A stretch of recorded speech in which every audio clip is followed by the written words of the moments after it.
Today I'm sharing how to create a scripture writing page and journaling page in your faith planner.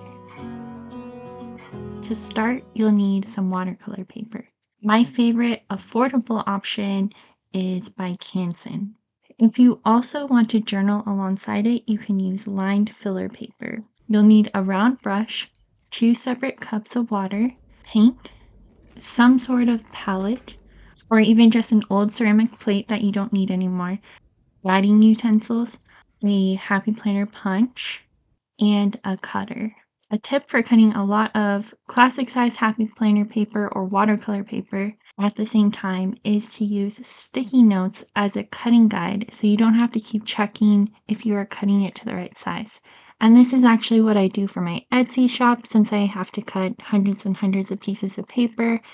I also have a super strong magnet that I use as a guide on my happy planner punch so I can quickly punch those pieces of paper.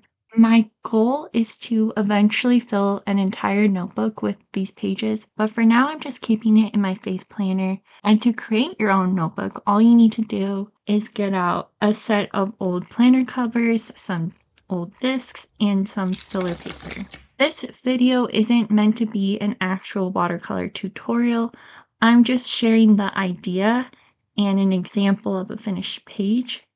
But if you want to see an actual tutorial, I'll link a beginner-friendly video by a watercolor teacher on YouTube below if you want to learn more about watercolor basics, and she also has some other tutorials. The verse I chose is Isaiah 55:12. You will go out in joy and be led forth in peace. The mountains and hills will burst into song before you, and all the trees of the field will clap their hands. If you're not sure what verse to choose, you may want to consider trying out a verse of the day app, or following a scripture writing plan, or choosing a verse that stood out to you from a daily devotional you're reading or during a Bible study session, for example. I've been treating this journal more like a diary that is centered around one Bible verse at a time. If you want to follow along, I'll occasionally share some of my journal entries along with paintings in my YouTube shorts as I continue filling out this journal throughout the year. This isn't about creating perfect artwork, so if you try this and you don't like how it turns out, please don't be hard on yourself.